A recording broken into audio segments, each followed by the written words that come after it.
Assalamualaikum dear students. Hope you are fine. So, as you see, today's that I highlighted on the board, that is the water resources of South America. So, this is the today's topic about which about I am going to discuss with you. That is known as the water resources of South America. ये topic है हमारा. तो earlier में आपने देखा कि हमने जो अर्लियर टॉपिक था that was the about this wildlife. So, in that lecture, I mentioned with you that is the America. The South America has the unusual and fascinating animals found in its rivers, dense forests, and lakes, ponds, rivers, etc. And in the high elevated Andes. So you know that is the python snakes में अगर हम देखें pythons cobra पाया जाता है, crocodile में crocodiles और alligators पाए जाते हैं, और उसके अलावा कलरफुल बर्ड्स इस वेरी कॉन्टिनेंट में पाए जाते हैं. जैसे कलरफुल बर्ड्स में अगर हम देखेंगे इग्रेट है एंड होमिंग बर्ड है, पैरोटस है, और उसके अलावा अगर हम देखेंगे कुछ हाई एंडीज माउंटेन्स में एक और बर्ड पाया जाता है कंडूर, जो एक आप देखो प्री बर्ड है जो शिकार के लिए माना जाता है. और उसके अलावा है गोआना को एक एनिमल है अफ्रीका के ग्रासलैंड्स में पाया जाता है, पेम्पास ग्रासलैंड्स में पाया जाता है, जो एक्चुअली कैमल फैमिली से बिलोंग कर रहा है. बट हेयर्स वगैरह उसके आप देखो सॉरी हेयर ईयर इसके म्यूल जैसा है और टेल इसके हॉर्स जैसा है. उसके अलावा आप देखो एक और यहाँ पे एक स्टैग पाया जाता है, एक डियर पाया जाता है, उसको बोला जाता है पेम्पास डियर और जैगुर. ये भी आप देखो पेम्पास में पाया जाता है. So this was about the wild life. Now हम आज जा रहे हैं वाटर रिसोर्सेज. इसमें जो आप देखो वाटर रिसोर्स कितना है, जो एक्चुअली आप देखो water is the important resource because this water is the has the utility of irrigation. इसको हम इरिगेशन के लिए यूज कर रहे हैं. एग्रीकल्चर इससे पॉसिबल नहीं है, होम एंड सेटलमेंट पॉसिबल नहीं है, होम एंड लाइफ पॉसिबल नहीं है. We can say that is flora and fauna. तो जो आप देखो यहाँ रिवर्स पॉन्ड्स लेक्स वगैरह है जो इसको वाटर रिसोर्स प्रोवाइड कर रहे हैं साउथ अमेरिका को, वो हम देखेंगे कौन कौन से वाटर रिसोर्स है और कौन सा major water resource. South America has a vast unutilised water resource. You know बेटा इस कॉन्टिनेंट में आप देखो बहुत ज्यादा वाटर रिसोर्स पाए जाते हैं. वास्ट मीन्स बहुत बड़े इसके वाटर रिसोर्सेज है. यहाँ आप देखो एबंडेंस ऑफ वाटर रिसोर्स है, अवेलेबिलिटी ऑफ वाटर यहाँ लार्ज क्वांटिटी में है बट अनयूटिलाइज्ड. लेकिन हाँ ये लोग उसको यूटिलाइज्ड नहीं कर पा रहे हैं, ये कॉन्टिनेंट उसको यूटिलाइज नहीं कर रहा.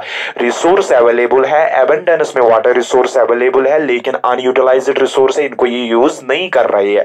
रीजन क्या है इस वाटर रिसोर्स को क्यों vast this unutilised water resource है जो अभी यूटिलाइज नहीं हो रहा है या जो इसको यूटिलाइज नहीं कर पा रही है. तो रीजन क्या है, it is largest river the Amazon. जो आप देखो इसका लार्जेस्ट रिवर है और वर्ल्ड का भी ये आप देखो लार्जेस्ट रिवर है in terms of volume.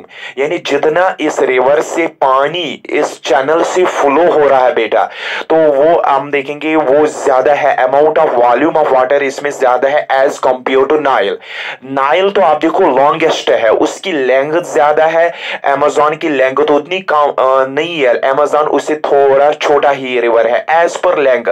But अगर हम देखेंगे कैरिंग कैपेसिटी या अमाउंट ऑफ वाटर कौन ज्यादा कैरी कर रहा है, वो ज्यादा कर रहा है अमेजोन. तो as per volume it is the largest river, as per length it is the Nile river. अब ये क्यों ज्यादा अमाउंट ऑफ वाटर कैरी कर रहा है, क्योंकि ये हाई रेनफॉल एरिया से गुजर रहा है, ये इक्वेटोरियल एरिया से गुजर रहा है जहां हर रोज बारिश होती रहती है.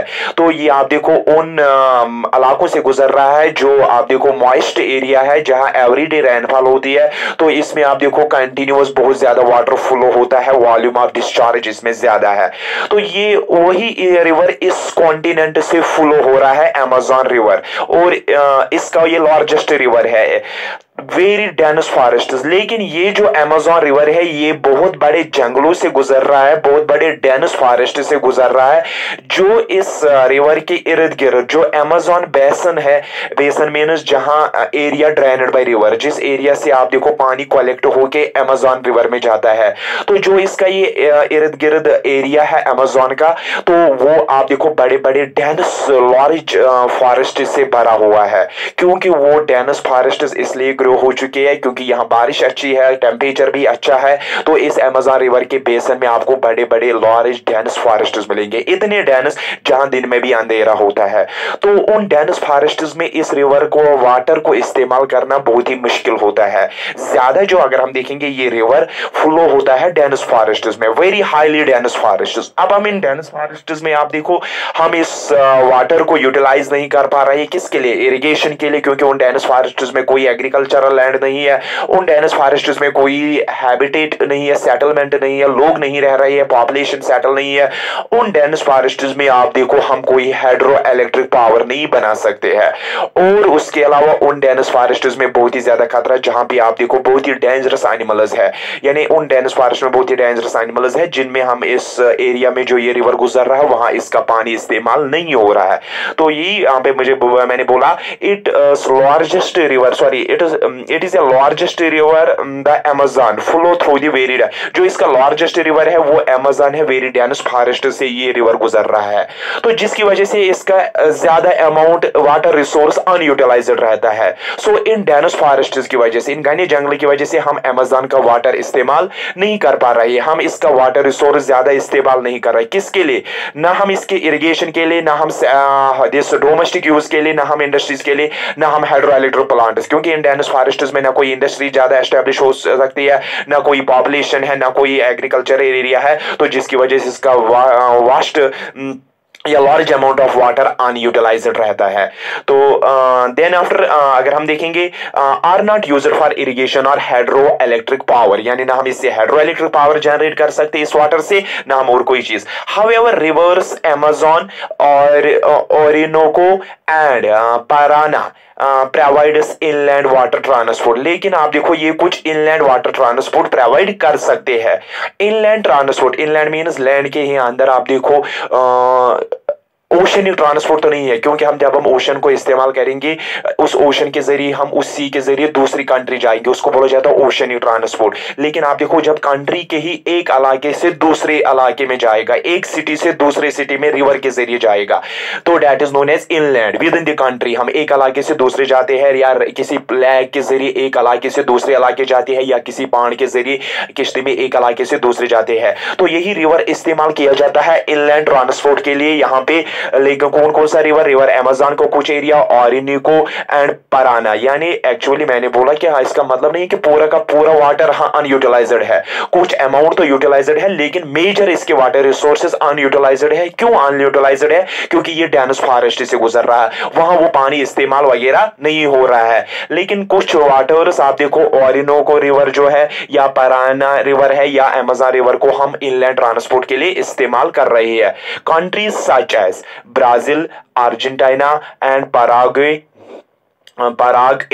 एंड वेनेजुला, जो ये कंट्रीज है, ये आप देखो साउथ अमेरिका की कंट्री है, ब्राजील है, अर्जेंटीना है और पराग्वे है एंड वेनेजुला है, have develop power projects on large scale. इन्होंने आप देखो कुछ कुछ जगह पे पावर प्रोजेक्ट्स लार्ज स्केल में डेवलप किए हैं।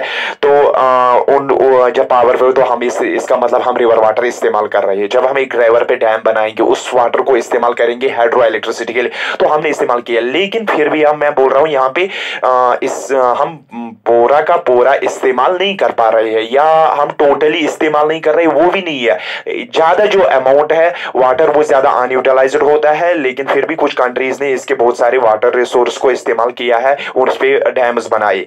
द मनी डेट मीन्स अगर हम यहाँ पे देखेंगे the money short swift flowing streams, उसके अलावा आप देखो इस कॉन्टिनेंट में कुछ शॉर्ट स्विफ्ट फ्लोइंग स्ट्रीम्स है।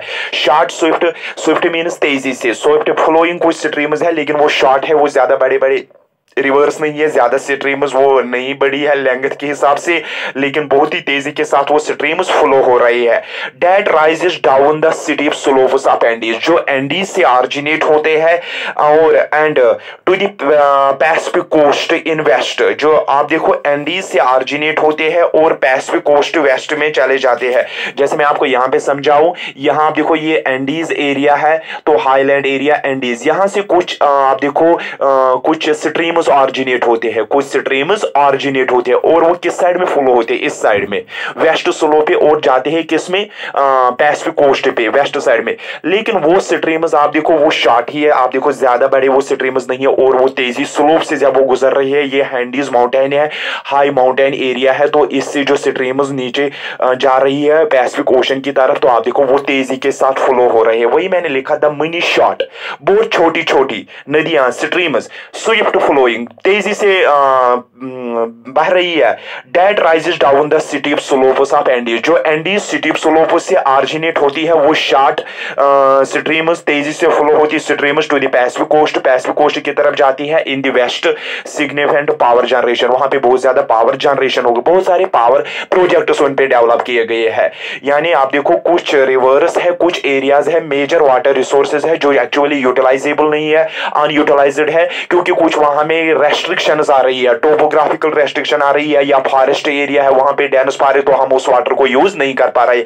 लेकिन फिर भी कुछ रिवर्स पे आप देखेंगे, ऑरिनोको रिवर है, पराना रिवर है, और अमेज़न रिवर्स पे कुछ वाटर प्रोजेक्ट्स हमने डाले हैं, वो हाइड्रो पावर प्लांट्स डाले हैं, जैसे ब्राजील, अर्जेंटीना और परागो, वेनेजुएला ने हमने बहुत सारे पावर प्रोजेक्ट्स डेवलप किए हैं। उसके अलावा आप देखो कुछ छोटी छोटी नदियां जो एक्चुअली एंडीज के वेस्ट साइड में ऑरिजिनेट होती है, और एंडीज माउंटेन से ऑरिजिनेट होने के बाद वो पैसिफिक कोस्ट की तरफ चली जाती है। लेकिन ये छोटी स्ट्रीम्स है, बहुत तेजी से इन पे बहुत सारे पावर प्रोजेक्ट्स को डेवलप किया गया है, कंस्ट्रक्ट किया गया है, और ये यहाँ पे आप देखो वाटर रिसोर्सेज है जो हम इस्तेमाल कर रहे हैं। सो यही वाटर रिसोर्सेज आप देखो इस्तेमाल किए जाते हैं यहाँ किसके लिए, किसी जगह इनलैंड ट्रांसपोर्ट के लिए किए जाते हैं, किसी जगह इरिगेशन के लिए, किसी जगह हाइड्रो पावर। लेकिन ओवरऑल अगर हम देखेंगे ज्यादा आप देखो यहाँ पे दिस वाटर को ज्यादा इस्तेमाल नहीं किया जाता है, क्योंकि मोस्ट ऑफ वाटर आप देखो वो अनयूटिलाइज्ड है, क्योंकि ये ज्यादा से ज्यादा ये वाटर जो एक्चुअली है ये ऑरिजिनेट एक्चुअली जो होता है ये आप देखो डेंस फॉरेस्ट से गुजर रहा, तो जिसकी वजह से हम इसको ज्यादा वाटर अनयूटिलाइज्ड रहते हैं।